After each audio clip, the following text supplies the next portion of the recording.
आज हम देखेंगे एंडोक्राइन ग्लैंड के बारे में, जिसे अंतःस्रावी ग्रंथियां कहा जाती है। और ये अंतःस्रावी ग्रंथियां हमारे शरीर में कहाँ मौजूद रहती है, इनके कार्य क्या होते हैं, इन सभी के बारे में आप सभी को इस वीडियो में देखने को मिलेगा। मेरे चैनल में आप सभी का एक बार फिर से स्वागत है।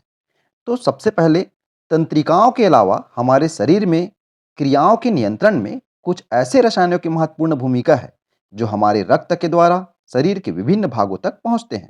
और ये मुख्य रूप से प्रोटीनी पदार्थ हैं। इन्हें हार्मोन कहा जाता है। ये एक यूनानी शब्द है जिसका अर्थ होता है गति प्रदान करना। हार्मोन विभिन्न अंगों की गतिविधियों के बीच की कड़ियाँ या जोड़ने वाले आप एजेंट मान सकते हैं। अब आइए देखते हैं ये हार्मोन जो है हमारे शरीर में कहाँ कहाँ स्थित होते हैं। Pineal gland. तो पीनियन ग्लैंड जो होता है वो मस्तिष्क में इस स्थान पर स्थित होता है।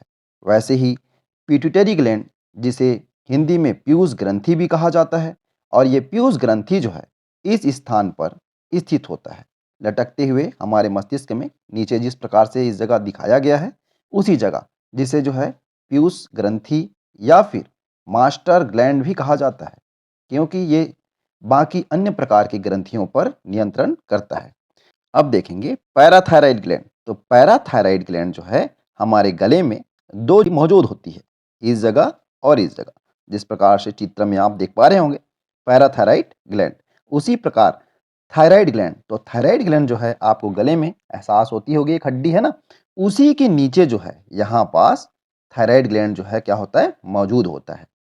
अब आया एड्रिनल ग्लैंड। एड्रिनल ग्लैंड जो है हमारा जो किडनी होता है, किडनी के ऊपर में सेम के बीच के आकार का एक जोड़ी एड्रिनल ग्लैंड पाया जाता है। उसी प्रकार पैंक्रियास। पैंक्रियास को हिंदी में अग्नाशय कहा जाता है। आप सभी को मालूम होगा ये अग्नाशय जो है ना, वो पाचन तंत्र में भी सहायता करता है, वहाँ भी हार्मोन रिलीज करके पाचन करने का कार्य करता है।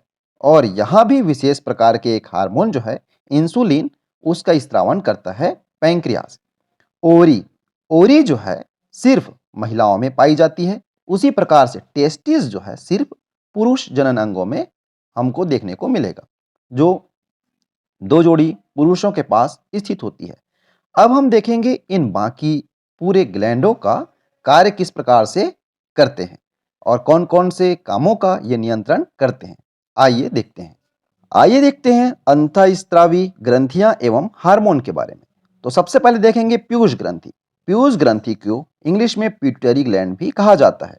और इनका स्थान क्या होता है, इनका स्थान मस्तिष्क में नीचे की ओर स्थित होती है। जिस प्रकार से हम लोगों ने देखा कैसे मस्तिष्क में नीचे जो है वो पिट्यूटरी ग्लैंड लटक रही थी, इस प्रकार से जो होती है। इनके कार्य क्या होते हैं, आइए देखते हैं। तो सबसे अधिक हार्मोन पीयूष ग्रंथि से बनते हैं और इसके निर्मित हार्मोन वृद्धि, शक्कर के उपयोग, स्तनपान करने वाली माता में दूध के निर्माण के अलावा थायराइड, एड्रेनल, अंडाशय, वृषण जैसे सभी हार्मोन स्थापित करने वाले ग्रंथियों के गतिविधियों को नियंत्रित करता है। तो जब भी सभी प्रकार के जो ग्रंथि है ना, उन सभी ग्रंथियों का क्या करता है, ये उन सभी ग्रंथियों का नियंत्रण करने का काम जो है ये करता है। इसी वजह से पीयूष ग्रंथि को मास्टर ग्रंथि भी कहा जाता है। सभी ग्रंथियों पर नियंत्रण करने की ही वजह से पीयूष ग्रंथि को मास्टर ग्रंथि भी कहा जाता है। अब आइए देखते हैं दूसरे प्रकार की ग्रंथि का, जो है पैराथायराइड। पैराथायराइड हमारे गले में एक जोड़ी मौजूद होती है। इसका स्थान कहाँ है, तो पैराथायराइड ग्रंथि का जो स्थान है वो पैराथायराइड ग्रंथि गर्दन में थायराइड ग्रंथि के ऊपर स्थित होती है। यह रक्त में कैल्शियम की मात्रा का नियंत्रण करता है। यदि यह हार्मोन बहुत कम हो तो रक्त में कैल्शियम की मात्रा बहुत कम हो जाती है। अगर मान लो पैराथायराइड ग्रंथि के द्वारा स्रावित हार्मोन की मात्रा अगर कम हो जाए ना, तो क्या हो जाएगा, रक्त में कैल्शियम की मात्रा बहुत कम हो जाती है और मांसपेशियों में विचित्र ऐंठन होती है। यह हार्मोन अधिक हो जाए तो हड्डियां घुलने लगती है। तो मान के चलिए हड्डी के निर्माण के लिए पैराथायराइड ग्रंथि जो है बहुत ज़्यादा सहायक सिद्ध होती है। आइए देखते हैं तीसरे ग्रंथि के बारे में।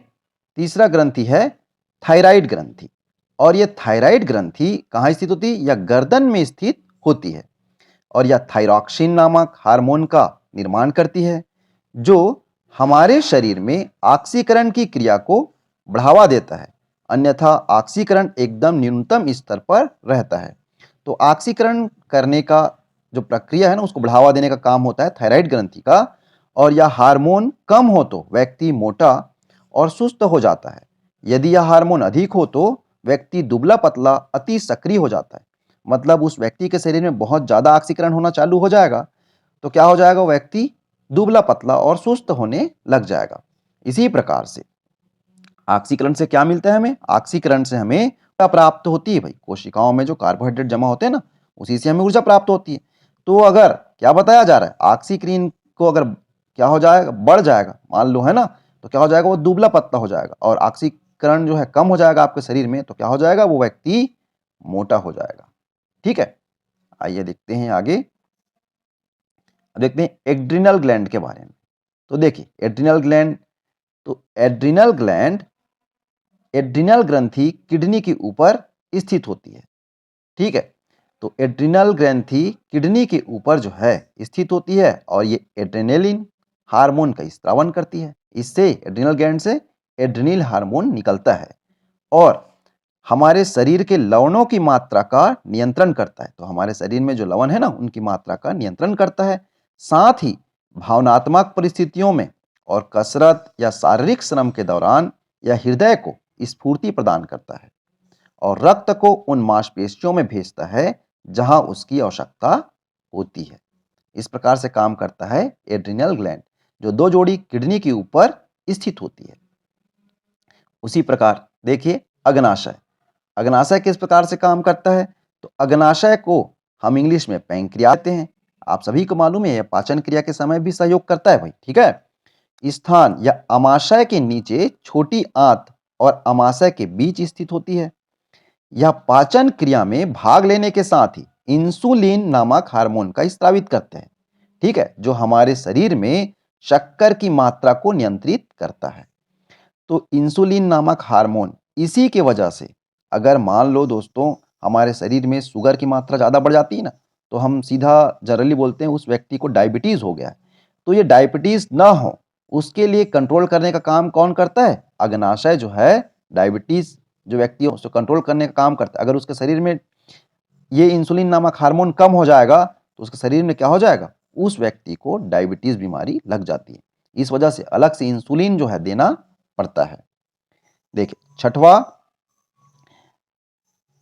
ये क्या है? अंडाशय। ये केवल स्त्रियों में होती है और स्थान जनन अंग में पाए जाते हैं, है ना। एक जोड़ी जो है पाया जाता है, हमने चित्र के माध्यम से देखा। यह प्रोजेस्टेरॉन हार्मोन का स्रावन करती है। कौन सा हार्मोन का?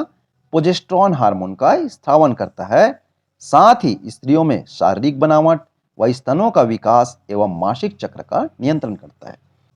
देखिए दोस्तों वृषण, तो वृषण जो है केवल पुरुषों में होता है, जिसे टेस्टिस कहा जाता है।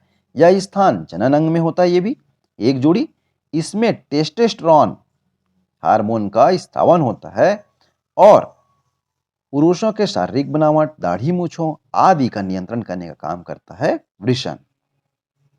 तो ये हार्मोन जो है मुख्य रूप से हमको पढ़ना होता है और यही हार्मोन के बारे में अधिकतर पूछा जाता है। फिर भी हमारे शरीर में एक और हार्मोन पाया जाता है, थाइमस। थाइमस जो है गले में स्थित होती है और पिनियल, पिनियल जो है कैल्सीकरण के लिए वो भी हमारे मस्तिष्क में स्थित होती है दोस्तों। ये तो अन्य हार्मोन है, लेकिन मुख्य हार्मोन यही 7 प्रकार के हार्मोन के बारे में हमें पढ़नी होती है। मेरी वीडियो आप सभी को अच्छी लगी हो तो इस वीडियो को आप लाइक कर दीजिए और चैनल में पहली बार हैं तो उसे आप सब्सक्राइब कर दीजिए और इस प्रकार के वीडियो पाने के लिए चैनल में बने रहिए। Thank you.